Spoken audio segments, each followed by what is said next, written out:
네, 지금 이 소식 보도한 워싱턴 박성호 특파원 연결돼 있습니다.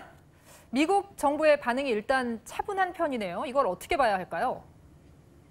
일단 트럼프 대통령이 북한 문제를 언급하기는 어려운 하루였습니다. 본인의 수건 사업인 국경 장벽 건설을 상원에서 저지하는 결의안이 넘어오자 거부권을 행사했는데요. 대통령 되고 나서 처음 있는 일이었습니다. 북한 문제를 말할 계제가 아니었던 것이죠. 근본적으로는 반응할 시간이 필요했을 겁니다. 아침에 우선 폼페이오, 볼턴 두 참모만 내세워서 위기 대응을 했고요. 뒤이어서 본인이 오전 11시에 국방부에 가서 1시간 동안 군과 국가안보보좌팀과 회의를 했습니다. 거기서 북한과의 관계를 앞으로 어떻게 풀어갈지 논의가 있었을 겁니다. 지금까지 미국 반응을 보면 미국이 대화의 문을 완전히 닫지는 않은 건데요.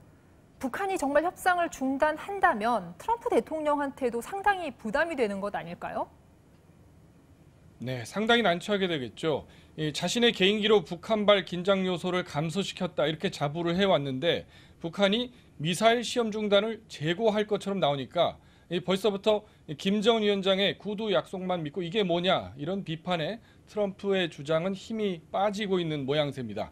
그렇다고요. 협상판 자체를 뒤엎는 것은 사실상 협상 국면을 이끌어온 트럼프로서는 자기 부정이 될 수 있어서 부담이 크고요. 북한이 트럼프 대통령에 대해서 비난을 삼간 걸 보면 톱다운 방식으로 최고 결정권자가 풀어라 이런 메시지인데 이것 역시 트럼프로서는 부담이 됩니다. 벌써부터 워싱턴 외교가에서는 트럼프 대통령이 또 외교를 개인화해서 정상끼리 어떻게 해보려다가는 실패를 반복할 수 있다 이런 지적이 나옵니다.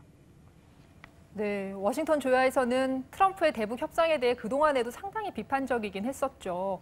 앞으로 북미 간 대화의 불씨를 살려낼 수가 있을까요? 지금 상황만으로 보면은 쉽지는 않아 보이는데요. 어떻게 보세요?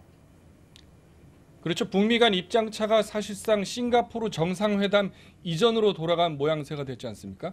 북한이 요구해온 단계적인 비핵화 그리고 북한과 미국이 동시에 행동하는 이런 동시 행동을 미국이 한때는 들어줄 듯한 태도를 보였다가 최근에 와서는 언제 그랬냐는 식으로 입장을 바꿨는데요.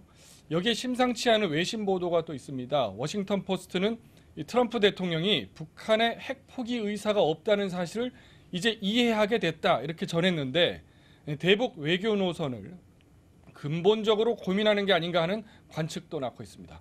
게다가 현 상황에서 이 중재자 역할을 자임해온 한국 문재인 대통령의 신뢰성에 대해서도 물음표를 다는 언론과 전문가들의 언급도 잇따라 나오고 있습니다. 네, 청와대는 조만간 북한과의 물밑 접촉을 하겠다 이렇게 시사를 하긴 했던데 결국은 지금 상황에서 북한이 어제 예고한 대로 김정은 위원장이 어떤 입장을 표명하느냐 이것이 북미 대화에 있어서 변수가 되고 있는 상황이에요. 네, 말씀하신 대로입니다. 그래서 미국의 신경도 온통 평양으로 쏠려 있는데요.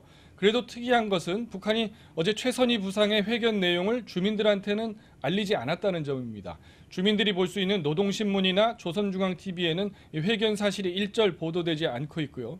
그래서 북측에서도 일단 미국 반응을 보겠다는 것 같은데 이렇게 평양은 워싱턴을, 워싱턴은 평양을 서로 예의주시하고 있는 상황입니다. 지금까지 워싱턴에서 전해드렸습니다.